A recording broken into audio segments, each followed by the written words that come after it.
우리는 한 분 하나님이 계시며 하나님께서 하늘과 땅을 창조하셨음을 믿고 있습니다. 오 이스라엘아, 들으라. 주 우리 하나님은 한 주시니.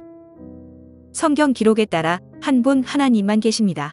그러나 성경을 주의 깊게 공부해 본 사람이라면 하나님께서 새 신격으로 계신다는 것을 알 수 있습니다. 이것을 신학에서는 삼위일체의 교리로 설명합니다. 세 명의 신들이 존재한다는 사상이 이교도들의 종교에도 많이 나타나기 때문에 이 교리를 이방 종교에서 넘어온 오염된 교리 혹은 카톨릭의 교리에서 넘어온 것이라고 믿는 사람들이 있습니다. 심지어 예수님을 창조된 또 다른 신이라고 여기거나 하나님보다 열등한 다른 신이라고 생각하기도 합니다. 또 이단이나 은사주의자들은 요한복음 14장 9절 말씀을 근거로 아버지의 이름이 예수님이라고 주장하는 사람들도 있습니다. 이러한 주장은 분명 성경 말씀을 오해했기 때문에 나온 잘못된 주장들입니다.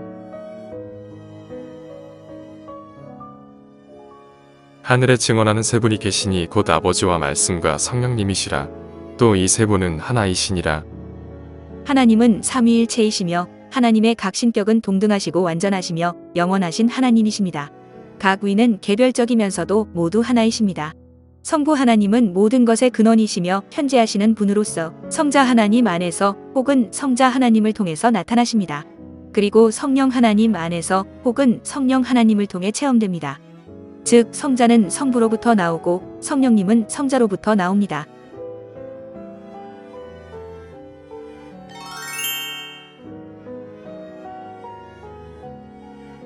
성부 하나님은 창조에 관한 보이지 않는 계획의 근원이시고 성자 하나님은 피조물들이 생겨나게 하시는 말씀이시며 성령 하나님은 그것들이 실제하도록 하는 힘이 되시며 또 피조물들이 창조 세계를 경험할 수 있도록 친히 성령님께서 사역을 하십니다. 이는 하나님을 알만한 것이 그들 속에 분명히 드러나 있기 때문이라. 하나님께서 그것을 그들에게 보이셨느니라. 그분의 보이지 아니하는 것들 곧 그분의 영원하신 권능과 신격은 세상의 창조 이후로 분명히 보이며 만들어진 것들을 통해 깨달아 알 수 있나니 그러므로 그들이 변명할 수 없느니라. 우리는 만들어진 창조 세계를 통해 하나님의 권능과 신격을 알 수 있습니다. 모든 만물들이 그것들을 만드신 분의 성품과 위격에 따라 만들어졌기 때문입니다. 온 세상의 그 어떤 단면을 보더라도 삼위일체의 원리가 포함되지 않은 곳이 없습니다. 이를테면 만물은 공간과 물질과 시간의 삼위일체입니다. 공간과 물질과 시간이라는 삼위는 모든 곳에 존재합니다. 공간은 물질이라는 것이 편재할 수 있는 배경이 되고 물질은 공간이라는 배경에 의해서만 존재할 수 있으며 시간은 계속 흐르면서도 공간과 물질이 변화하도록 하는 원인이 됩니다. 또 공간, 물질, 시간은 각각 그 자체로 삼위일체로서 존재합니다. 공간은 가로, 세로, 높이와 같이 3차원으로 구성됩니다. 물질 역시 3차원이 아니면 존재할 수 없습니다. 아무리 작은 물질이라 하더라도 가로, 세로, 높이의 요소를 모두 가지고 있습니다. 시간 역시 과거, 현재, 미래의 삼위일체입니다. 각각의 시간은 별개이지만 전체로는 시간이라는 한 범주에 속하게 됩니다.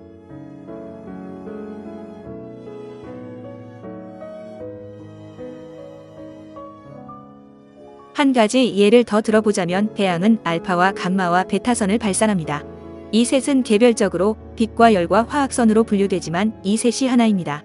태양은 볼 수 있지만 느낄 수 없는 빛과 느낄 수는 있지만 볼 수 없는 열선, 그리고 보이지도 않고 느낄 수도 없는 화학선으로 세 가지가 하나로 통합되어 있습니다. 이처럼 하나님의 삼위일체를 쉽게 설명하자면 볼 수도 없고 느낄 수도 없는 화학선은 성부 하나님을, 보이는 가시선은 성자 하나님을, 느낄 수 있는 열선은 성령님으로 묘사할 수 있을 것입니다.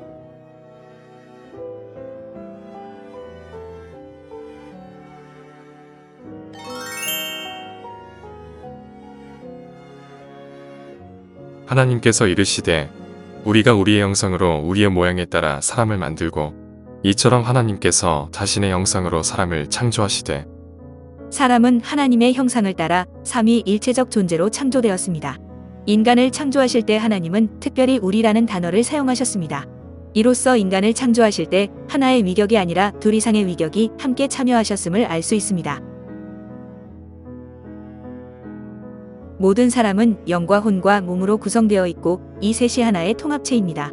사람은 성자 하나님처럼 육체를 입고 있고 성부 하나님으로 대비되는 혼을 담고 있으며 또 성령 하나님으로 대비되는 영을 담고 있습니다.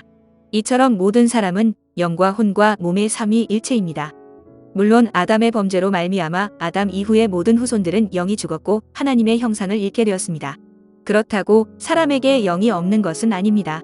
다만 영이 죽었기 때문에 반드시 새로 태어나야만 하는 것입니다. 만일 영이 아예 없다면 그 사람은 이 세상에 존재하지 못합니다.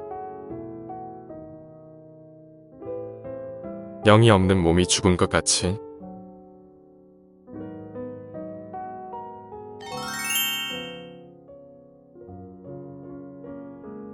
성부는 성자나 성령님이 아니지만 하나님이십니다. 성자는 성부나 성령님이 아니지만 하나님이십니다. 성령님은 성부나 성자가 아니지만 하나님이십니다. 성부와 성자와 성령님은 하나님이시며 주이십니다.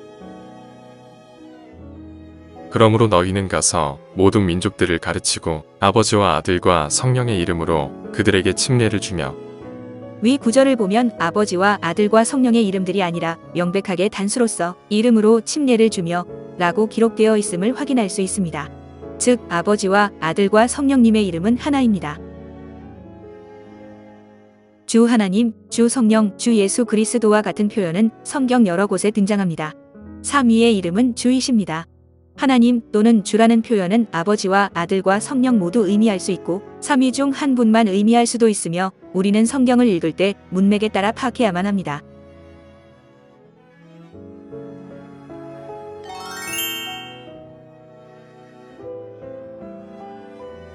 하나님의 본체와 존재 방식이 삼위일체일 뿐만 아니라 성경 속에 나타난 하나님의 다양한 사역 속에서도 삼위일체의 원리가 명백하게 드러납니다. 첫 번째는 앞서 살펴본 바와 같이 창조 사역에서 삼위일체를 볼 수 있습니다. 두 번째는 예수님의 성육신과 관련된 삼위의 사역을 볼 수 있으며 세 번째는 죄인을 구속하는 사역에서도 확인할 수 있습니다. 네 번째로는 죄인을 거듭나게 하는 사역과 성도의 교제 속에 나타난 삼위의 사역을 볼 수 있습니다.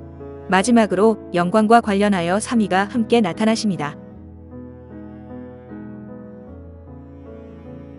우리는 하나님의 형상과 모양을 따라 창조되었습니다. 하나님과 원수였던 우리가 성삼위 하나님의 사역에 의해서 구원을 받고 온전하게 되었다는 사실과 성삼위 하나님의 사역으로 우리의 구원이 유지되고 보호받고 있으며 또 성삼위 하나님과의 교제 속에 참여하게 되었다는 사실은 우리가 얼마나 영광스럽고 복된 위치에 있는지를 깨닫게 합니다.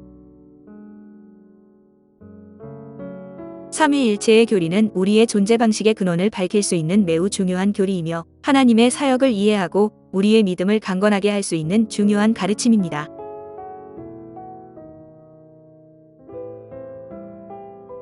사람이 무엇이기에 주께서 그를 생각 속에 깊이 두시나이까? 사람의 아들이 무엇이기에 주께서 그를 찾아오시나이까?